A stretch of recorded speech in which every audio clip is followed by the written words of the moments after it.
નમસ્કાર મિત્રો, આખા દેશમાં શિક્ષણ વિભાગને લઈને મોટી ચર્ચા ચાલી રહી છે. ધર્મેન્દ્ર પ્રધાનના રાજીનામા બાદ હવે દેશના નવા શિક્ષણ મંત્રી તરીકે પ્રહલાદ જોશીને વધારાનો કાર્યભાર સોંપવામાં આવ્યો છે. પણ આખરે આ પ્રહલાદ જોશી કોણ છે, તેમની રાજકીય સફર કેવી રહી અને હવે શિક્ષણ મંત્રી તરીકે તેમની સામે કયા પડકારો છે, ચાલો આજે વિગત જાણીએ. પ્રહલાદ વેંકટેશ જોશીનો જન્મ 27 નવેમ્બર 1962ના રોજ કર્ણાટકના ધારવાડમાં થયો હતો. તેમણે કલા પ્રવાહના સ્નાતકમાં BA સુધીનો અભ્યાસ કર્યો છે, જે શરૂઆતથી જ તેઓ સામાજિક અને રાજકીય પ્રવૃત્તિમાં સક્રિય રહ્યા હતા. પ્રહલાદ જોશી ભારતીય જનતા પાર્ટીના વરિષ્ઠ નેતા ગણાય છે. તેમણે સંગઠનમાં લાંબા સમય સુધી કામ કર્યું છે અને પછી લોકસભાની ચૂંટણી લડી છે. વર્ષ 2004માં તેઓ પ્રથમ વખત કર્ણાટકની ધારવાડ લોકસભામાં બેઠક પરથી સાંસદ બન્યા હતા. ત્યારથી સતત અનેક વખત તેઓ એક જ બેઠક પર જીતતા આવ્યા છે. તેમના વિસ્તારની લોકપ્રિયતાનું પ્રતિબિંબ માનવામાં આવે છે. નરેન્દ્ર મોદી સરકારમાં પ્રહલાદ જોશીને અનેક મહત્વના વિભાગોની જવાબદારી સોંપવામાં આવી છે.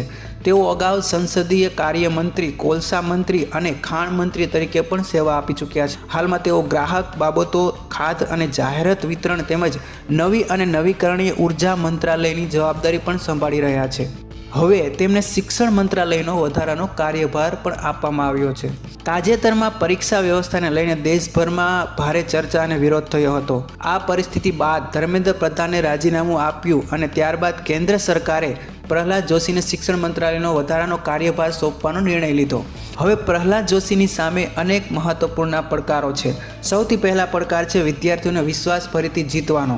બીજો પડકાર છે પરીક્ષાઓને વધુ પારદર્શક અને સુરક્ષિત બનાવવાનો. ત્રીજો પડકાર છે નવી શિક્ષણ નીતિને અસરકારક અમલ કરવાનો. ડિજિટલ શિક્ષણને વધુ મજબૂત બનાવવાનું, ઉચ્ચ શિક્ષણમાં ગુણવત્તા વધારવાની અને દેશના કરોડો વિદ્યાર્થીઓને અપેક્ષાઓ પર ખરા ઉતારવાનું તેમને મોટી જવાબદારી રહેશે. પ્રહલાદ જોશીને શાંત સ્વભાવ અને ક્ષમતાવાળા નેતા તરીકે ઓળખવામાં આવે છે. તેમણે અગાઉ સંભાળેલા વિવિધ મંત્રાલયોમાં વહીવટી અનુભવો મેળવ્યા છે. શિક્ષણ મંત્રાલયમાં પણ હવે લોકો તેમની કામગીરી પર નજીકથી નજર રાખશે. આગામી સમયમાં પરીક્ષા પ્રણાલી સુધારા, વિદ્યાર્થીને લગતા નિર્ણયો, નવી નીતિઓ અંગેના નિર્ણયો ખૂબ મહત્વના રહેશે. દેશના કરોડો વિદ્યાર્થીઓ અને વાલીઓની નજર હવે નવા શિક્ષણ મંત્રી પ્રહલાદ જોશી પર રહેશે.